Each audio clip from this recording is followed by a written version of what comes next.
ગત 25 ફેબ્રુઆરીથી 10 માર્ચ ગુજરાતના વાહન ચાલકો માટે ભારે છે, પણ સવાલ એ છે કે ભારે કોના માટે? જનતાના ખિસ્સા માટે કે રસ્તા પરની સુરક્ષા માટે? ક્યારે અટકશે આ અકસ્માતનો સિલસિલો?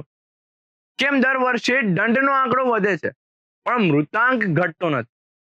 ક્યાં જાય છે આ કરોડો રૂપિયા? અને કેવી રીતે માત્ર 7 જ દિવસમાં અમદાવાદ પોલીસે 1,47,00,000 રૂપિયા ખંખેરી લીધા? શું આ ટ્રાફિક ડ્રાઈવ છે કે પછી સરકારી તિજોરી ભરવાનો વાર્ષિક મહોત્સવ? આજે વાત કરીશું આંકડાની એ માયાજાળની જેની પાછળ છુપાયેલું છે કડવું સત્ય. આ આંકડા જુઓ જે તમારી આંખો ખોલી નાખશે. અમદાવાદ ટ્રાફિક પોલીસે આ 7 દિવસમાં વસૂલેલા દંડનું કોષ્ટક. ડ્રિંક એન્ડ ડ્રાઈવના કુલ 73 કેસ નોંધાયા, સામે 32 વાહન ડિટેન કરવામાં આવ્યા છે. વધુ પેસેન્જરો બેસાડવામાં 488 કેસ નોંધાયા છે. 2,91,000 દંડ વસૂલાયો છે અને 2 વાહન ડિટેન કરવામાં આવ્યા છે. રોંગ સાઈડમાં વાહન ચલાવનાર સામે 1,844 કેસ નોંધાયા, 35,15,000 દંડ વસૂલાયો અને 23 વાહનો ડિટેન કરવામાં આવ્યા છે. નંબર પ્લેટ વગર વાહન ચલાવનાર સામે 1,204 કેસ નોંધાયા છે. દંડની રકમ 4,98,000 અને 155 વાહન ડિટેન કરવામાં આવ્યા છે. બ્લેક ફિલ્મ રાખનાર ગાડીઓ સામે 515 કેસ નોંધાયા છે. 2,81,000નો દંડ વસૂલાયો અને 6 વાહનો ડિટેન કરવામાં આવ્યા છે. હેલ્મેટ વગર વાહન ચાલકો સામે 10,363 કેસ નોંધાયા છે, જેમાં 52,09,000 રૂપિયાનો દંડ વસૂલાયો અને 7 વાહનો ડિટેન કરવામાં આવ્યા છે. ગેરકાયદેસર LED લાઇટ્સ રાખનાર સામે 25 કેસ નોંધાયા છે. 80,000નો દંડ વસૂલાયો અને 2 વાહન ડિટેન કરવામાં આવ્યા છે.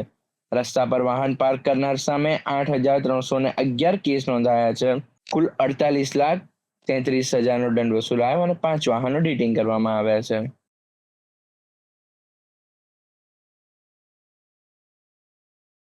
કુલ 232 વાહનો ડિટેન થયા અને 1,47,00,000 રૂપિયા જનતાના ખિસ્સામાંથી સરકારના ખાતામાં ટ્રાન્સફર થઈ ગયા.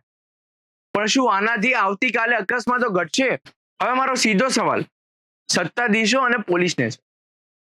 1,47,00,000નો દંડ વસૂલી લીધો, કોઈ વાંધો નથી, પરંતુ અમદાવાદમાં રોડ ખાડા વગરના ક્યારે બનશે અને ટ્રાફિક સમસ્યા ક્યારે ઓછી થશે?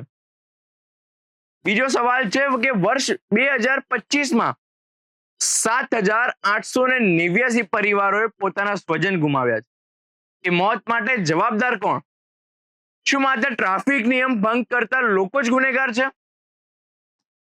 રસ્તા પર પડેલા ખાડાઓ માટે કયા કોન્ટ્રાક્ટર સામે કાર્યવાહી કરવામાં આવી? અમદાવાદના મોટા ભાગના રસ્તાઓ પર લાગવામાં આવેલી સ્ટ્રીટ લાઇટો બંધ છે, તેની માટે AMC ના જવાબદાર અધિકારી સામે કેસ કર્યા ખરા? તમે ડ્રાઈવના નામે મધ્યમ વર્ગના માણસને નિશાન બનાવો છો. જે માંડ ઘર ચલાવે છે તેની પાસેથી 500 કે 1,000 રૂપિયા છીનવી લેવા એ શાસન નથી, એ શોષણ છે.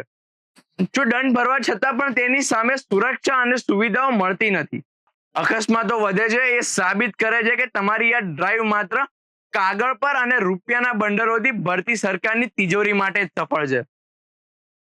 રસ્તા પર તો આજે વાહન ચાલકો પરેશાન છે અને કેટલાય નિર્દોષ વ્યક્તિઓ મોતને ભેટી રહ્યા છે. જનતા જનાર્દનને મારો એક જ સવાલ છે, શું તમને લાગે છે કે આ દંડના ઝુંબેશથી તમારી સુરક્ષા વધશે કે પછી આ માત્ર માર્ચ એન્ડિંગનો ટાર્ગેટ પૂરો કરવાની રમત? તમારી રાય અમને કોમેન્ટમાં ચોક્કસથી જણાવજો. આ વિડીયો એટલો શેર કરો કે ગાંધીનગરમાં એર કન્ડિશન રૂમમાં બેઠેલા સાહેબો સુધી આ જનતાનો અવાજ પહોંચે. આવા જ નિષ્પક્ષ વિશ્લેષણ માટે અમારી ચેનલને સબસ્ક્રાઇબ કરો. હું દેવ ખત્રી, ધન્યવાદ.